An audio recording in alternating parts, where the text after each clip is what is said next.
All right, everyone. I'm thinking that we probably want to get started as it is right at 11 o'clock Eastern, and we've got quite a few people to hear from today. So we will get underway, and you may hear that occasional doorbell sound as people come in and join the conversation. An official welcome and good morning.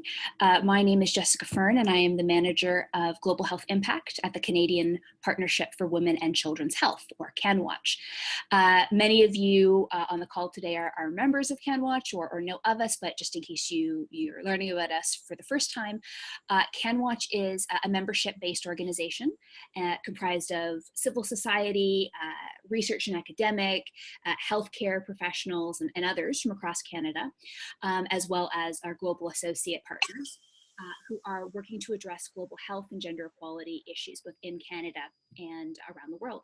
And we do this through a variety of different ways and strategies, but one of the key ones that we work on is through our knowledge exchange and capacity building activities that we do to boost the capabilities of Canadians and their global partners to better measure the impact of the work that they do and to communicate that impact and to use that information to improve their programming. So to that end, we have a lot of great opportunities to bring people together in informative conversations, of which this is one. In this call, this particular webinar that we're having is really near and dear to my heart because for a variety of reasons. One, because we're talking about a topic that many of our members have come to us requesting more information on partnerships, on effective practices and monitoring and evaluation. So we know that this is very much in demand, but also because we have representatives from Canada and globally and across our membership with us today. So I think it's going to be a really fantastic discussion looking at female genital cutting programming globally, alternative rites of passage, and the incredible work that's happening. So I want to thank all of our colleagues for joining us today. Before I introduce them and before we get started, our agenda for today, we will begin with a brief overview of current issues in female genital cutting from our friends and colleagues at Orchid Project. And then moving directly into hearing from global colleagues in India and in Kenya, and then here in Canada about the work that they're doing in their perspectives. We'll also speak to some critical M&E issues, particularly from an academic and research perspective, and then move into a full discussion. So it's action-packed, but all fascinating stuff. A few housekeeping items for those of you that are new to Zoom. This webinar is being recorded because we want to make it available to our colleagues afterward and to you so that you can just focus and be in the discussion. We always encourage, if you have a webcam, to use your webcam because it's nice to see all the smiling faces. But if you'd rather not, down at the bottom bar of your screen, you should see a video icon, a video camera icon that says stop video, and you can use that to cut your video in and out. Immediately to the left of that is a microphone, which again, you can use to speak or to take on mute. If you're not speaking, we do encourage you to leave it on mute just to avoid all the background noise. But whenever you have a question, feel free to unmute yourself and jump in. This is, it's virtual, but we like to pretend we're all around a nice big table. So unmute yourself and jump in if you have a question. No need to wait to be called on or anything like that. If, however, your microphone isn't working or you would rather just jot a question down for later, again, at the bottom bar, you should see a small little chat bubble. If you click on that, you'll have the option to send a message to everyone in the group or to me in particular. And if you're having any technical issues, you can't hear anything, you can message either myself or my colleague, Leah. Leah, can you give a little wave? Yay. Who say CanWaCH, you can write to us directly and we will help you sort that out and figure that all out. If you're having serious issues, then you can feel free to email me. My email is jfern@CanWaCH. You saw it in the email that I sent to you, and I'd be happy to answer any questions that you have. Other housekeeping items, the working language for this meeting will be English. However, as always, we encourage you to ask any questions that you have in the official language of your choice, and we can arrange for translation if necessary. Aujourd'hui, la langue pour la discussion sera en anglais, mais comme toujours, on vous encourage de poser tes questions dans la langue officielle de votre choix, et si tu as besoin, on peut faire une traduction pour vous. So, with that, all that remains is for me to welcome our incredible colleagues who are going to be speaking with and learning with us today. So very briefly, just so you have a bit of a sense of who they are, I will briefly introduce them. So in alphabetical order, we have Arifa Jahari. Can you give a little wave, Arifa? Wonderful, welcome. She is the co-founder of Sayo, which is an organization working to end female genital cutting within South Asian communities, and she is a journalist based in Mumbai, so welcome. We also have Dr. Alyssa Koski. Alyssa, can you give us a little wave? Alyssa is an assistant professor and epidemiologist at McGill University here in Montreal, and she studies social and cultural determinants of women's health, and her recent work has focused on female genital cutting and child marriage, so welcome. From our friends at Amref, I want to particularly acknowledge Anne-Marie Kamanye, who I don't believe is with us on the call today, but is she? Am I mistaken? But she was instrumental in helping us get this underway. She is the executive director of Amref Health Africa in Kenya, but in her place we have the incredible Kevin O'Neill, who is the director of programs at Amref Health Africa in Kenya, and I believe we also have your colleague Jennifer with us today, so welcome to the both of you. We also have Jenna Richards, who is the programs officer from Orchid Project. Welcome, Jenna. Jenna supports work with Orchid's partners and associates and fellows, and has also worked in Kenya and Tanzania on women's rights and education. So we're really excited to have you. And last but never least, we have Peter Ngura, who is the director of Anti-FGMC Center for Excellence at Amref Health Africa in Kenya. Welcome, Peter. We're really excited to learn a lot more about the Center of Excellence, which, as I understand it, works to establish a Pan-African and global movement to end female genital cutting by 2030, but Peter will be telling us more. So with that, I'm sure you're as impressed as I am with the incredible people that are here. Without further ado, let's turn it over to you, Jenna, and take it away and through the overview of female genital cutting, kind of where we are today, to kind of set the table for us all. Okay, thank you so much, Jessica. So I'm Jenna, I'm the programs officer here at Orchid, and I'm here today with Miranda, who's next to me, and Clodagh McCarthy, our senior programs manager. She's here on the call as well. And I'd just like to say a big thank you to everyone who was involved in the planning of this webinar, particularly Jessica for making it possible, and to everyone who's listening in Canada as well. So I'm going to talk a little bit about female genital cutting, or FGC, which is more commonly referred to as female genital mutilation, FGM, or female genital mutilation cutting, FGMC.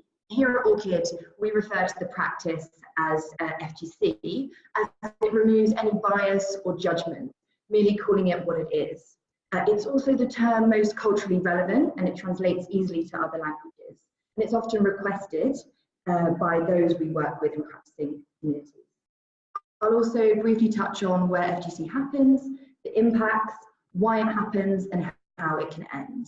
And I'll briefly summarize the international efforts to end FGC, and then talk a little bit about Orchid's work. So female genital cutting is the partial or total removal of a girl's external genitals.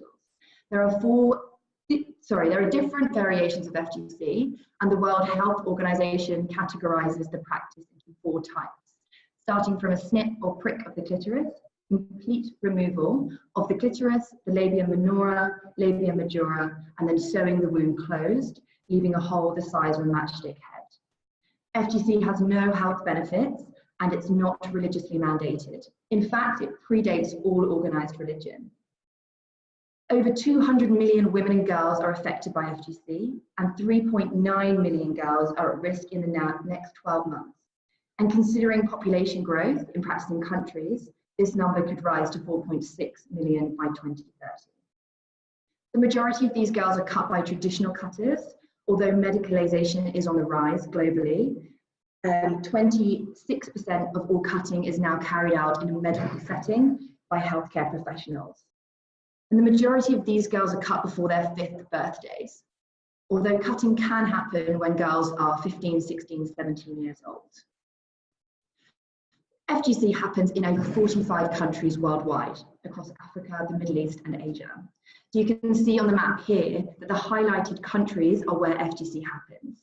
The purple countries have national data on FGC and are recognised by UNICEF as practicing countries. And those in orange have small-scale studies and anecdotal evidence. And a lack of national data in these countries is one of the key challenges that FGC-focused organisations are really grappling with. So as mentioned, we know that over 200 million women and girls are affected by FGC. FGC stays with a girl throughout her life. She may suffer extreme physical and psychological effects from the time of cutting, through to puberty, during marriage, and when trying to conceive, to later life. And the practice impacts her economic opportunity and dictates her marriageability, given that every country that practices FGC also practices child marriage. So why then does FGC continue? So the majority of research shows that culture is the main driver behind the practice. And it's often practiced as a rite of passage into womanhood, to preserve virginity or to suppress female sexuality, to ensure hygiene and cleanliness, and in some cases people believe FGC is religiously mandated. FGC is a social norm. It's held in place by an entire community.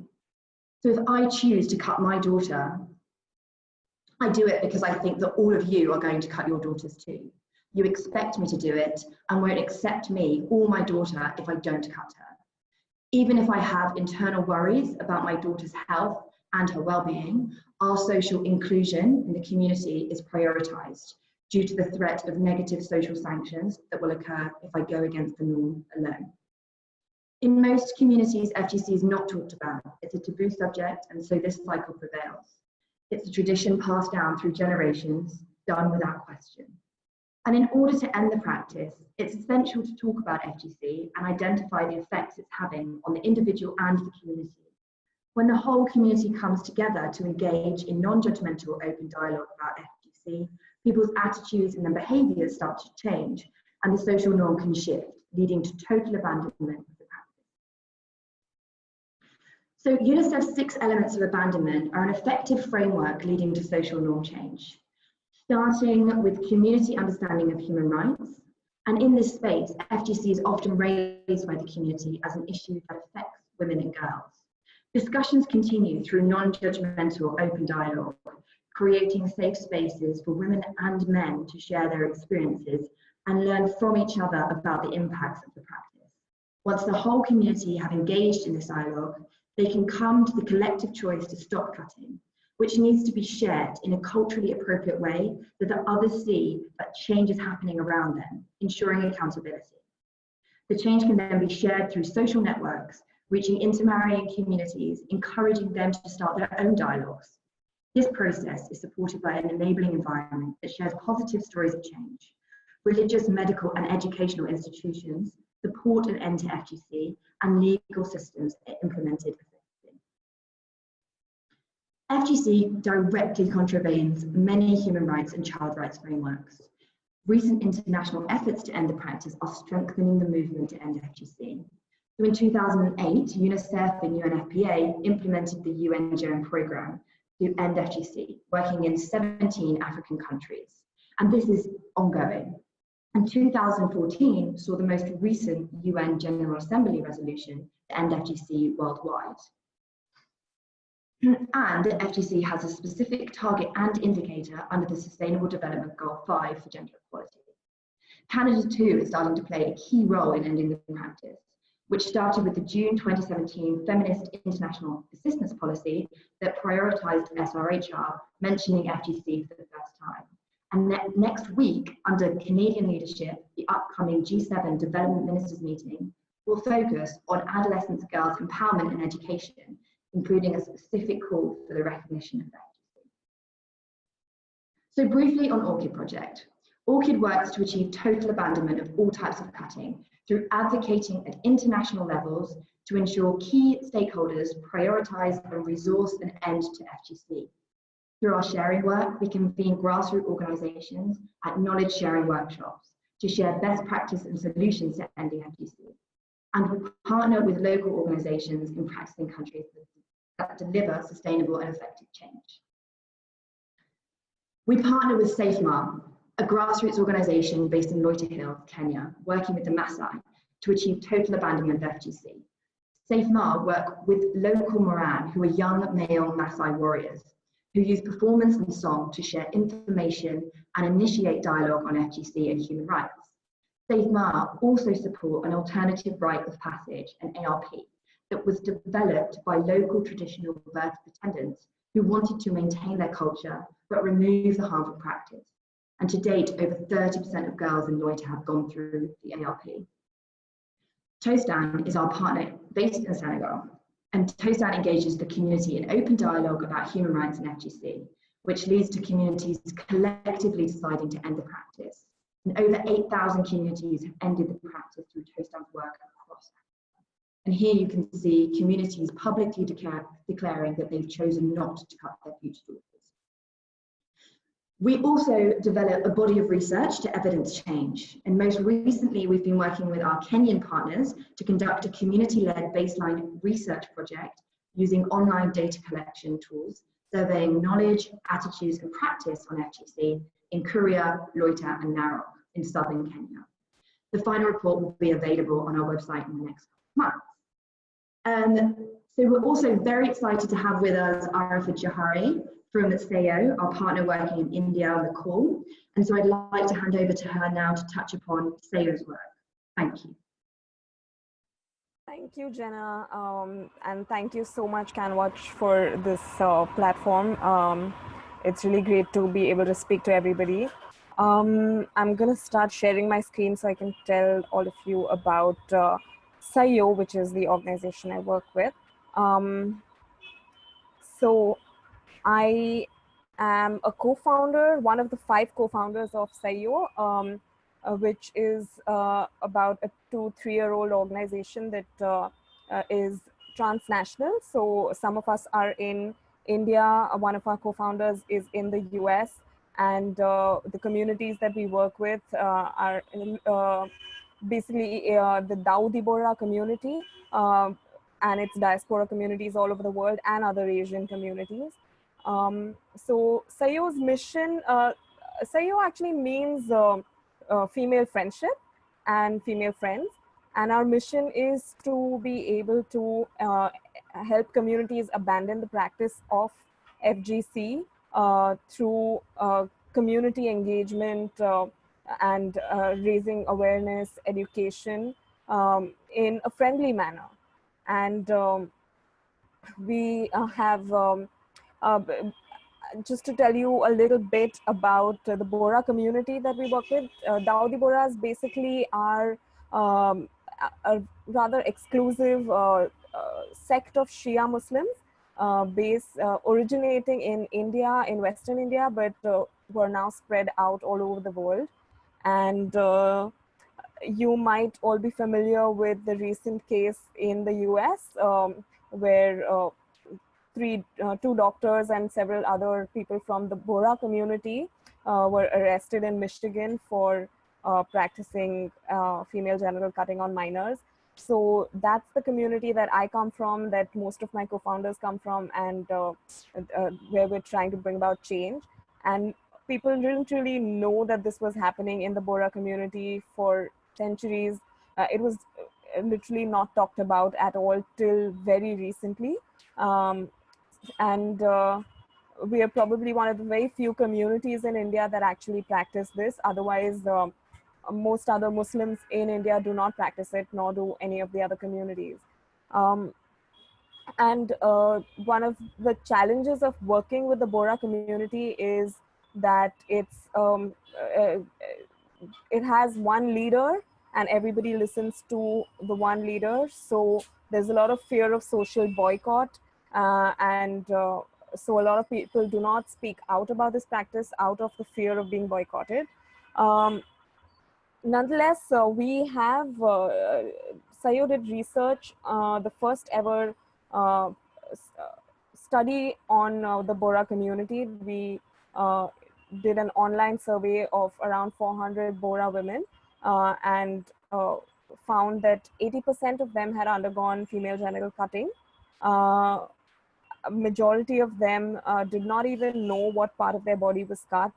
That's about 65% of them. And the majority of them were also cut by untrained cutters, although that trend is now shifting. And as Jenna said, it's becoming more medicalized.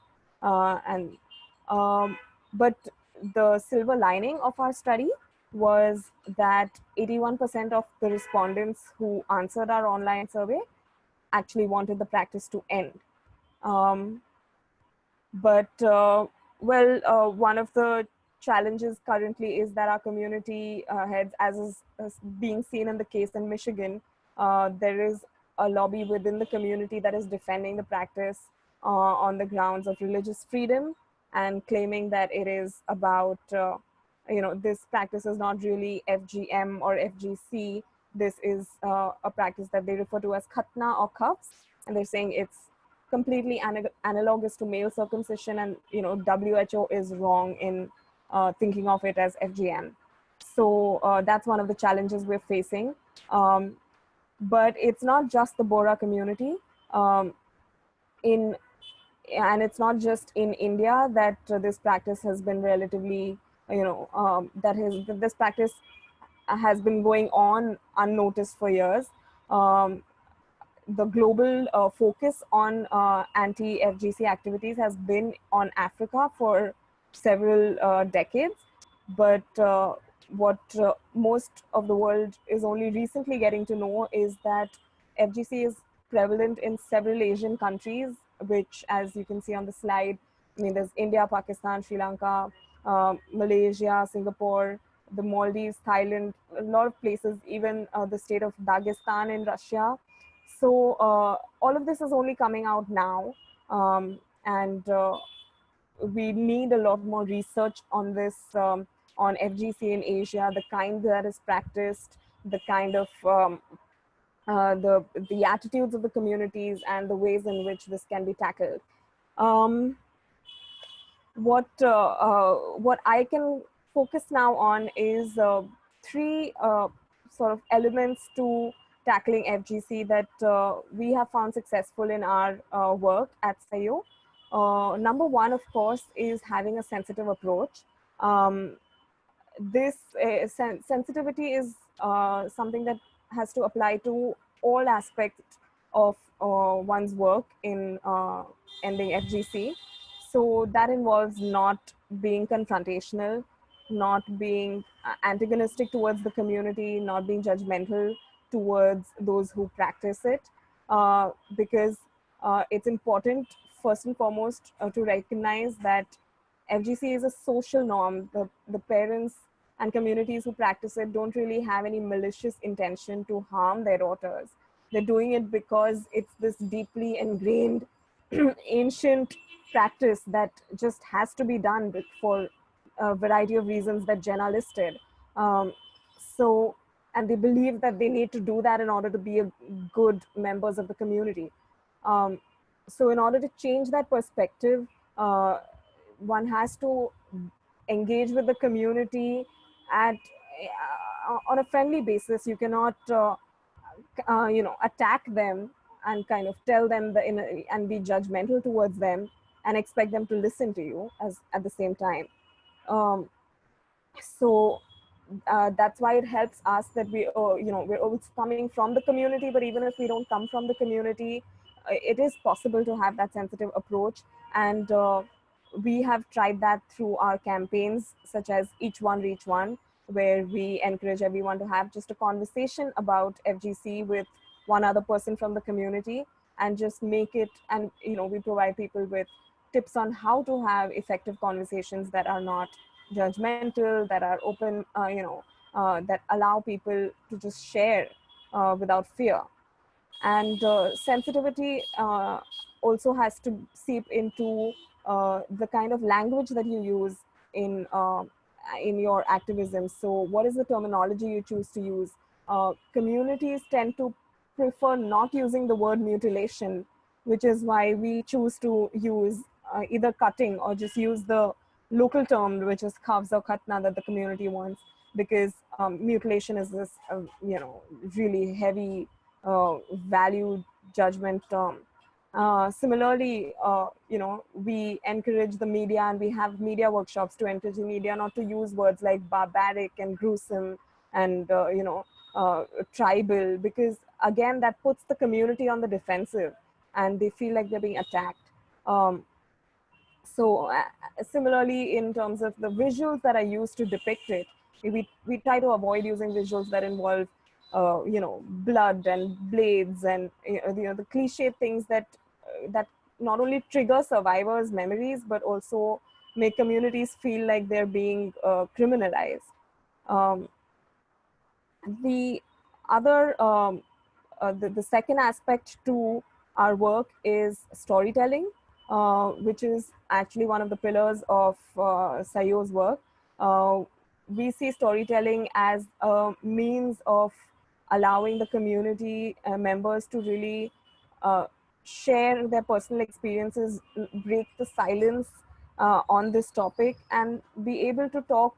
So our focus is to create safe spaces for women and men in the community to share their personal experiences and their views on the practice without feeling that they're going to be judged by others, without feeling that they they have to fear anybody. And that's of course a challenge in a closed community, but we have programs we have a program called Thal Pe Charcha, for instance. You can see some of the photos of that, which involve having casual discussions over food, and it's an opportunity for people to bond with each other and to share stories in a safe space.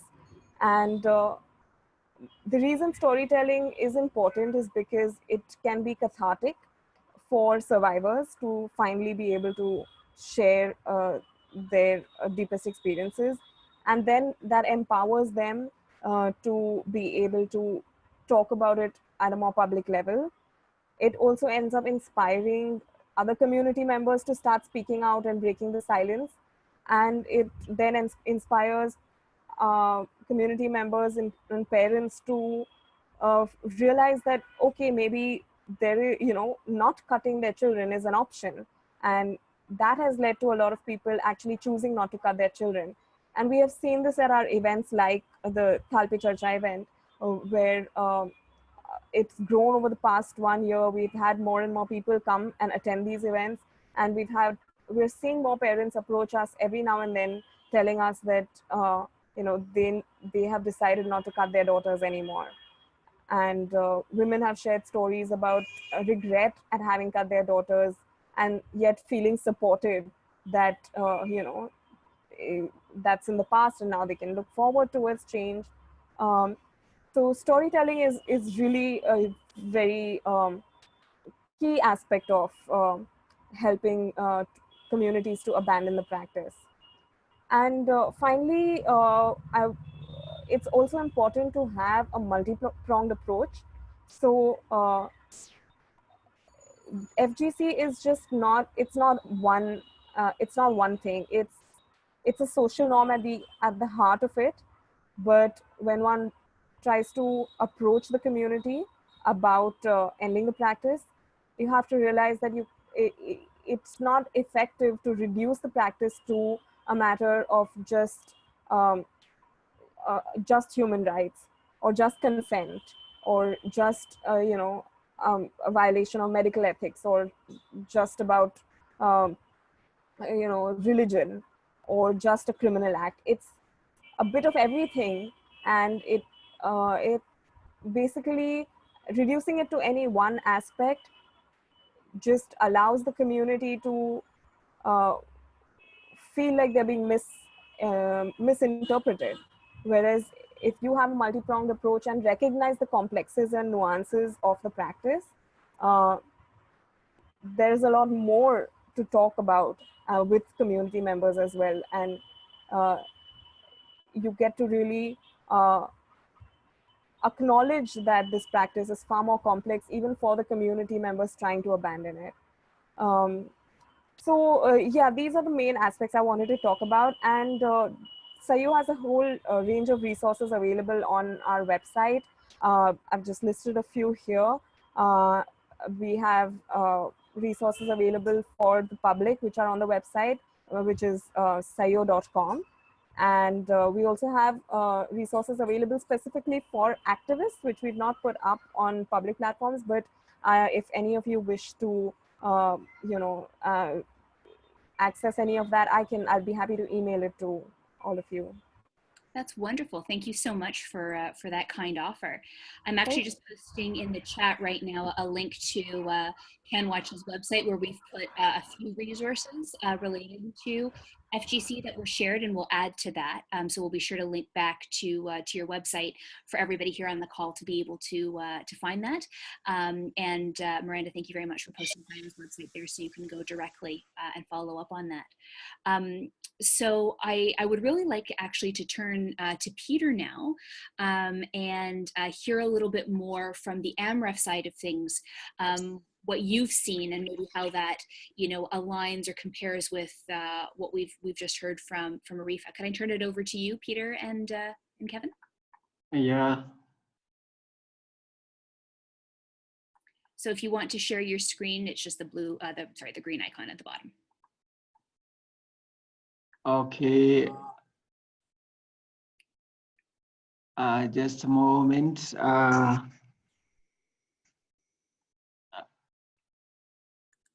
I'm having a bit of trouble with my screen. No worries. It says it's thinking about it, which is always a promising sign. Okay. Oh. It had worked, but it's kind of, I'm losing it. No problem. Okay. Perhaps, oh, I think it is loading, but another option would be, oh. Sorry. No problem at all. I've got your slides here. I can try loading them on my end to see if that makes a difference. That would help. Yeah. Okay, so let me try to see if that makes a difference. Okay. Can everybody see my screen? Can I get a thumbs up if you can see it? So I can. Oh no, I got a thumbs down. Can anybody see it at all or no? Okay, then I think Peter, you may need to stop your sharing. Okay. Oh, it's okay. Fine. We can see it now. Beautiful. Okay, there we go. If you stop yours, then I've got it here, and we can go from there. Okay, thanks so much. Oh no, thank you. Let's see if I can turn this on. Okay, so I'll be talking about Amref's community alternative rite of passage. There's a work we've done in East Africa, in Kenya and Tanzania. In Kenya, this is our 10th year, and in Tanzania, it should be about our 4th year.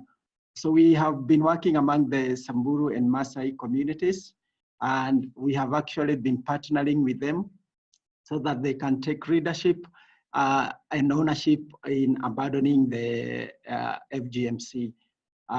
We can go to the next slide.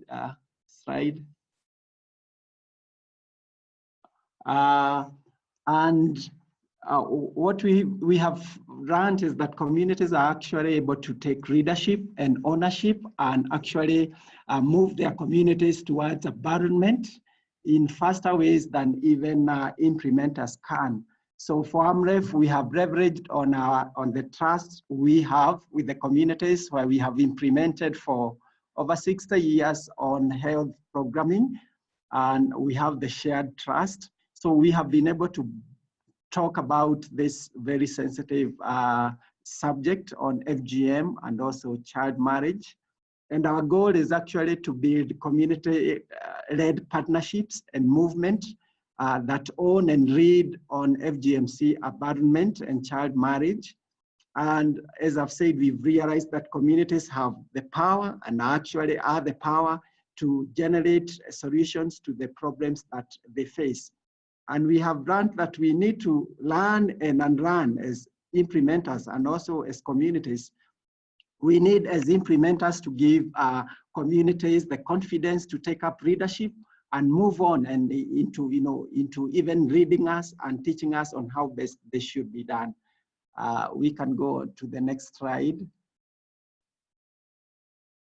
By the way, I wanted to talk about this picture, maybe just a step back, just a moment, a step back on that picture. We are seeing here, we see the cultural elders of the Maasai. They are preparing for the blessing in the first picture of the girls for the alternative rites of passage. And what we have found is that the communities believe that when they are having the gourds, inside there is milk, and they are putting the grass inside here. The cultural elders will come and bless the girls. They will sprinkle the milk around the girls who are graduating, and that is believed to dispel the curse, because the girls who are not circumcised believe that they will not be able to marry. They may have bad luck, and even their fathers may die during when they are having birth. So, and down here you can see even the young men with the sticks, they are ushering in, they are doing their traditional issues that show that girls are accepted, and that even now the young people can marry the girls even who are not circumcised. We can go to the next slide. So I want to share some of the approaches that we have found very useful. First and foremost is the community-led alternative rite of passage is actually working through community dialogue, through various groups, the elders, the men and women, the youth separately, and eventually bringing them into intergenerational forums so that they can be able to decide to choose culturally acceptable and also religiously acceptable alternatives to FGM, rituals that they think that are acceptable, like what I've already said, the cultural blessing by the elders. So we do this through the dialogues. We also do community cultural visits, where other communities are better in teaching the communities, where communities have gone ahead, stride forward. We take communities who have not reached that stage, and then they have cultural exchange visits, and they learn a lot from that. We also make the event, the alternative rite of passage, after almost after a year or even more of community outreaching, educating communities on harmful effects through the community forums. And we also teach the young people, especially on sexual and reproductive health, and so they are able to actually choose and find the effects, the harmful effects of FGM. And we also promote education for all, especially for girls, because most girls are not actually getting into school because they are dropping because of FGM. And a culmination of this comes with public declaration, where the cultural leaders and political leaders denounce child marriage and FGMC, where we have the media, the political leaders, and other visitors coming in, even the national government. We have found it as a powerful way, because communities actually, pass it over to the next community. And it's as a result of that we managed to reach over 16,000 girls going through this ritual instead of FGMC. Another important approach we use is meaningful male involvement. This is actually engaging men, especially the cultural elders, and also the morans, the young men, because they are the key decision makers. Going to them first for initial blessings to get their permission, so that they can be able to give us permission to engage with their communities. And by the way, that's why I've put a picture here of the goat. You can see here, I would call it the goat condom. 10 years behind when we were starting this. After 1.5 years in our programming, we realized that our midterm evaluation found that we were not connecting. We were having the sessions with the communities, especially women and youth, but when we went to the old men, because we were talking, it was a sexual and reproductive health program, and we decided we can't start with the FGMC or even child marriage. They are very sensitive. We'll talk about family planning. But the elders would run away. We would start talking about this family planning and they would run away from us. And then we realized that we had not gotten it right. There must be a way in which we can make the elders sit and listen about family planning.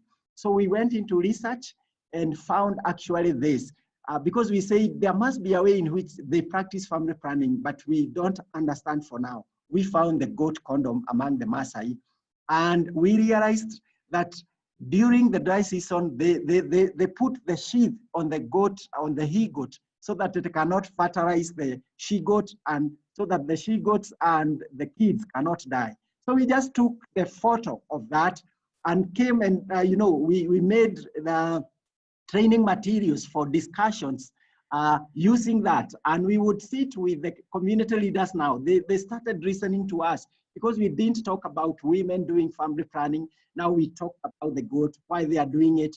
And we would ask them, if you find it so useful for women to do this, for you guys to do this for the women, how much more is it so important for us for us to care about our own mothers, about the women? So we have found it so helpful to learn more, to think deeper and look at the cultural symbolism, understand the culture, because it gives us powerful entry points into behavior change. We've also learned that the use of role models. There exist few role models, but they are there. If we can find them and we take time to find them, elders who have taken their girls to school, who have refused to circumcise them, they may have been faced a lot of discrimination many years ago, or even a few years, but now they are celebrated. So we take them and we train them, and also leaders who are for change. We train them and then empower them to go back to their communities to lead change. Girl advocacy and empowerment, we've also found is very helpful, especially during our alternative rites of passage. We give the sharing of girls' stories. They come and share, helping them to show up, even through beauty pageants, bringing their talents on the fore. And we have found that girls have been noticed. When we do this, the media is there. They notice the girls who are able to articulate, who have these talents, and they have been noticed at the national and even at global levels. That's how we have come to bring up celebrities like Nice Nairantae, who is now a global champion on FGMC, because girls' voices are powerful. Another model we find that is very powerful is building capacity and also networking of the community-based organizations, especially the youth organizations and the women-led organizations. They are the most active at the community level. So but they have very poor structures, especially of governance and organization. There is domination. There maybe one person is taking leadership all through. So we train them on governance and leadership, and also on sexual and reproductive health, and also on income generation, like through small grants.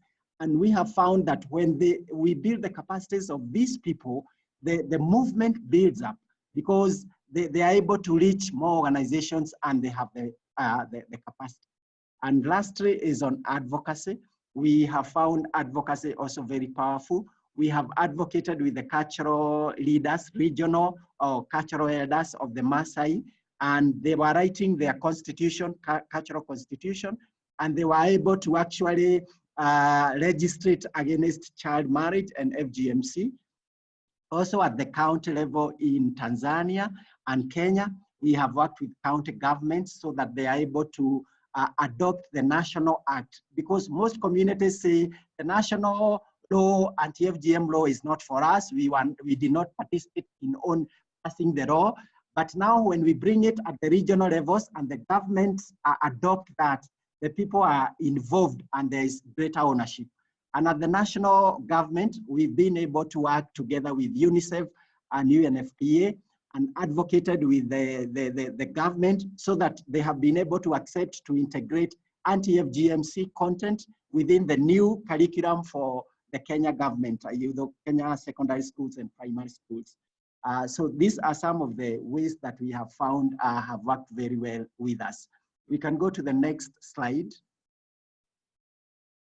So as a result, we have been able to, as I had already said, reach more than 16,000 girls have transitioned to womanhood through ARP, through over 35 community-led lights of passage, and reached over 5.4 million people, especially through the FM radios. Local FM radios, we have found they are very powerful because the community people come and talk their own language to these people.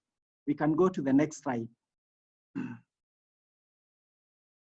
And actually, the Amref's ARP work is within a bigger vision. We have an Amref vision to end FGM by 2030. And we realize that this really touches, and we must also program on ending child marriage, education for girls, access to sexually reproductive health, maternal health, and also gender equality. We can go to the next slide. So that's why Amref has actually launched its Center of Excellence to provide leadership and scale up best practices in the region and even globally, and provide training on anti-FGM interventions and research, and also build a Pan-African and global movement, and also extend the advocacy on ending FGM by 2030. So I'll end with talking about what we have learned, the lessons we have learned in the next slide. So one, we have learned that enacting laws against FGMC provides favorable environment for advocacy, but community norms and beliefs cannot be changed by national laws, even if they are very, very effective.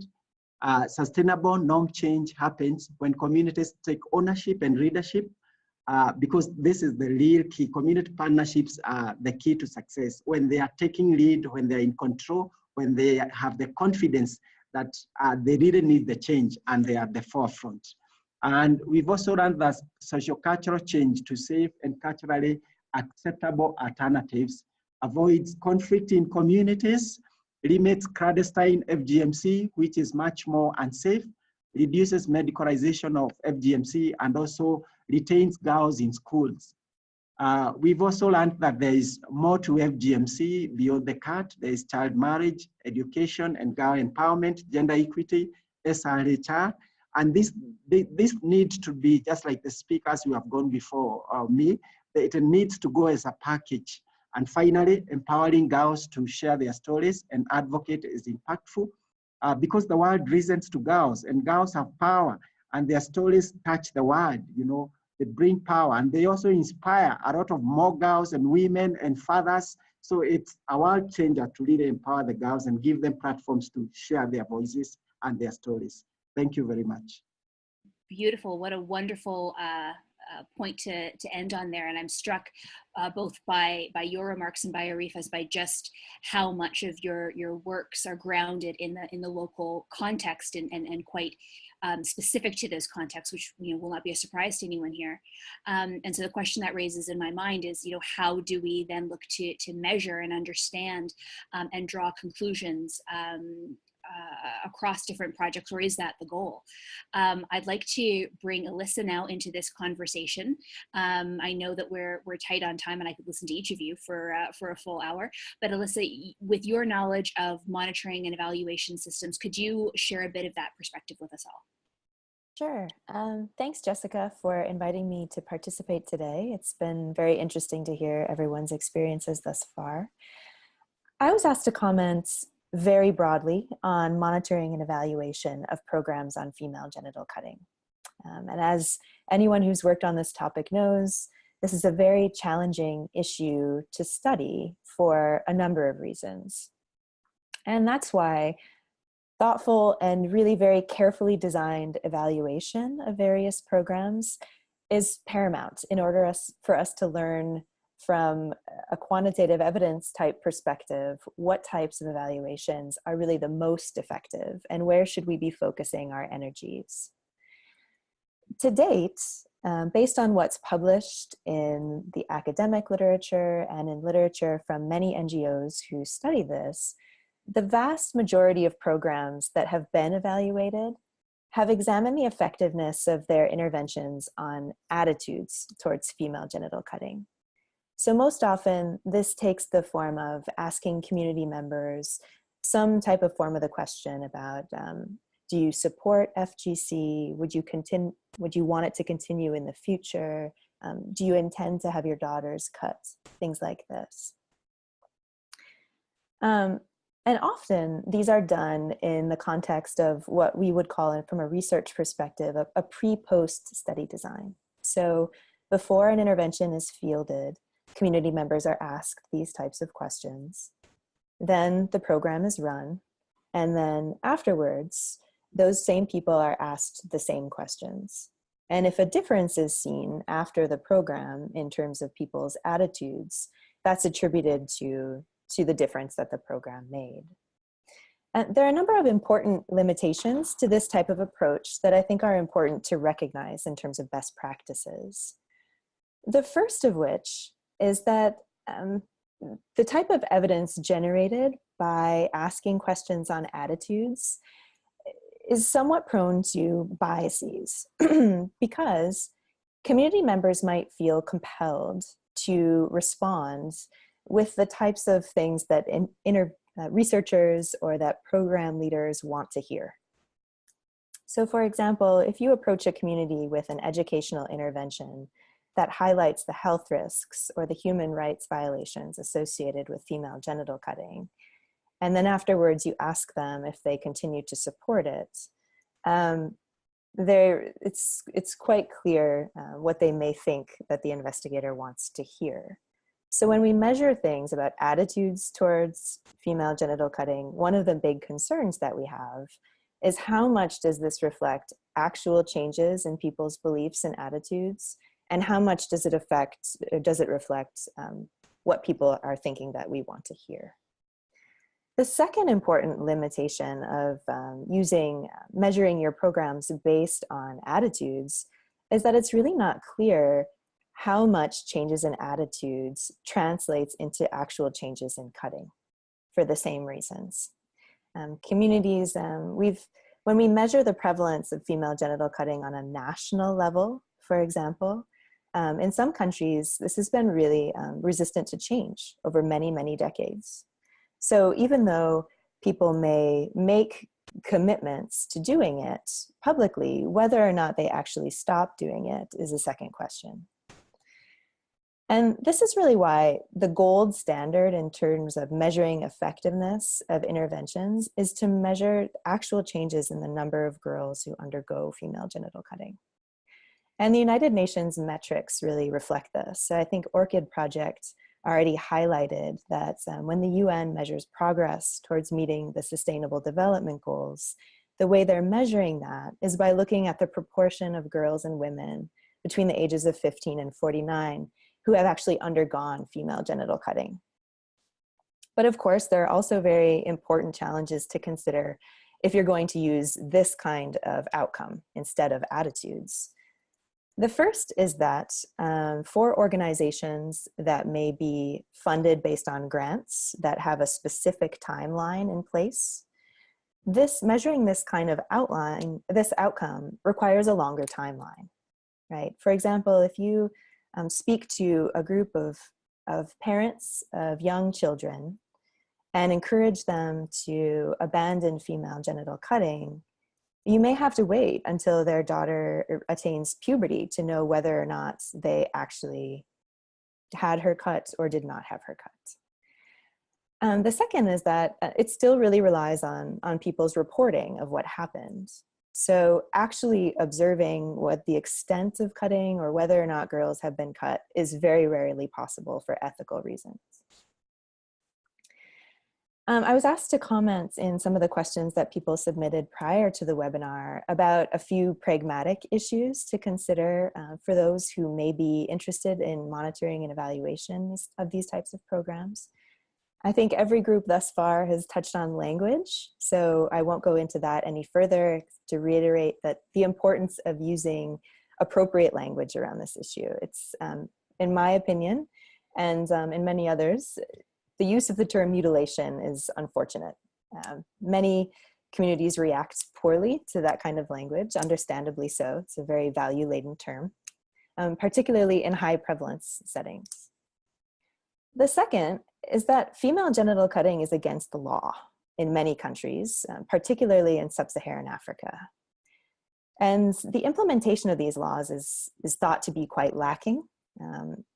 But regardless, there are ethical issues that are important to consider when you're asking people to admit to behaviors that might actually be criminalized within their contexts. The third thing that I want to highlight is the importance of ensuring privacy. So decisions about whether or not to have a daughter undergo female genital cutting are almost never an individual's alone, right? These are highly complex decisions that are influenced by a number of factors. And if you're asking someone about whether or not they intend to have their daughters cut or whether or not they have been cut, and there are others in the room, that may influence how accurately they're able to respond, how well they're able to report their genuine beliefs. And so ensuring privacy both ensures their confidentiality and gets you theoretically more accurate responses. The last thing I want to touch on, because we have a very limited amount of time, is I was asked about whether or not there have been innovations in monitoring and evaluation of female genital programs, or female genital cutting programs. And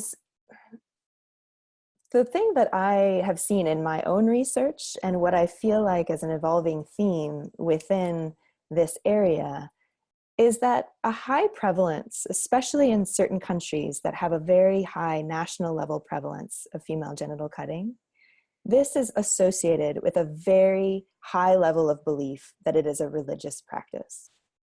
So whether or not that is grounded in theology, it's important to acknowledge that people believe that it is religiously required. And so engagement with religious authorities is, at least in the literature that has been published to date, something that has not been pursued very much in these types of interventions, and something that I feel we could do a better job at. So I'll leave it there, and I'm available for questions during the Q&A session if anyone would like to explore these ideas further. Wonderful. Thank you so much for that, Alyssa. And as somebody who's very interested in monitoring and evaluation practices and the practicality of them, I think you've shared a lot of important things for us all to consider, especially those of us that have programming in SRHR that have not been thinking about the implications of women experiencing FGC in our programming. Mindful of time, and I don't want to take us too far past noon to respect everybody's time. I'm curious to see if anybody has any pressing questions for our panelists that they want to make sure to put into that chat. So please feel free to just speak up or write your questions in, and we can take one or two of them. So please think about that, and I will take a quick moderator's privilege to ask all of our speakers, building on what Alyssa has just shared there. What do you think is the critical takeaway for those listening to us today? What should they be thinking of when they're thinking about building effective partnerships and understanding the impact of FGC on their work globally? What should they be considering that maybe they haven't been? Where should they be going for more information? Nice big question for you all. And feel free to jump on in, anybody who has any thoughts on that.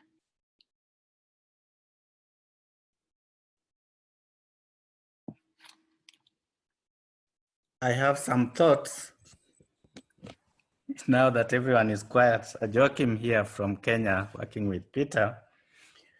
I think the complexity of the issue, because this is really a cultural norm and you're dealing with multiplicity of communities here, there are differences in every community you go into. So there is no one solution to every community.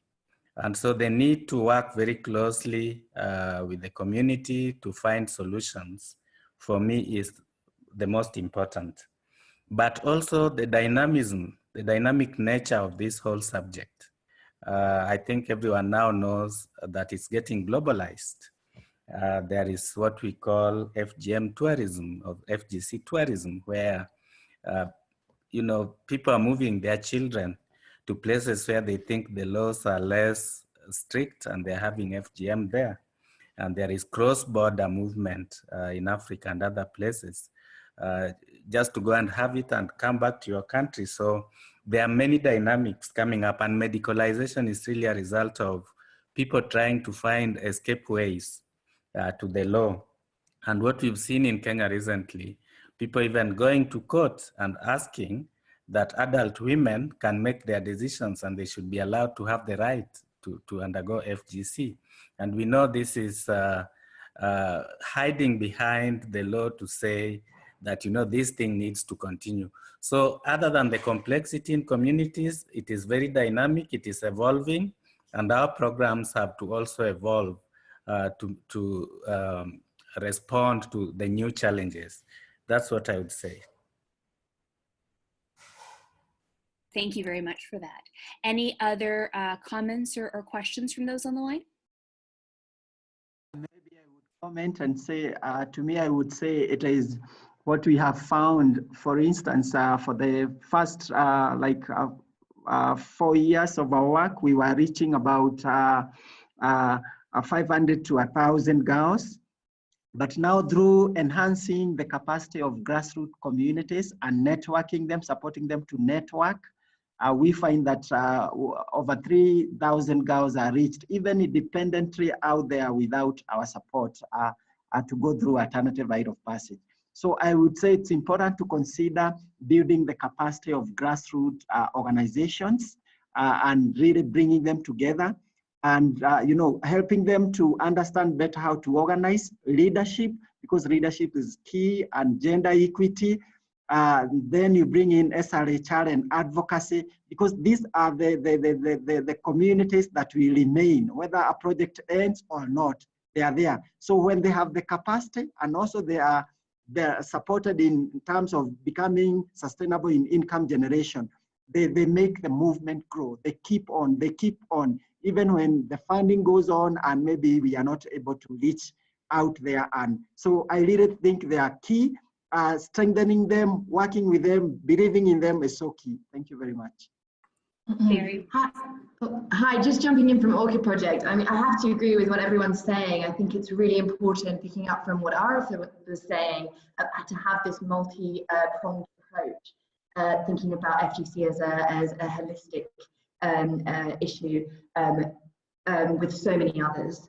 And as well, building the capacity of grassroots organisations, particularly the M&E capacity there, speaking to what Alyssa was touching on.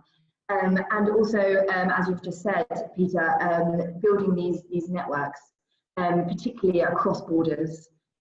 We're working currently with Masai in Kenya across to Tanzania to strengthen these networks across borders. Wonderful. Any final comments or questions from those on the line? I have to say, I learned a lot and took a lot from this conversation. One of the things that all of us in the planning and discussion of this conversation agreed is that there's so much to unpack, and I think a lot of interest and learning, certainly from our membership at CanWaCH. I don't want this to be the end of the discussion, and so to that end, I've posted a link in the chat to a resources page on our website from last month's monthly bulletin. You may have seen it from the CanWaCH newsletter. If you don't receive it, you should sign up to receive it. And we will post a few more resources there for people. As well, there's a link to a conference that is happening next week in Montreal, specifically on FGC. So I encourage you to take a look, or at least to follow that on social media. I'm sure there'll be some interesting findings. But I don't want this to be the last conversation that CanWaCH has. And in fact, I'd love this to be something we build on in the coming months to dive more deeply into some of the issues that all of you have raised.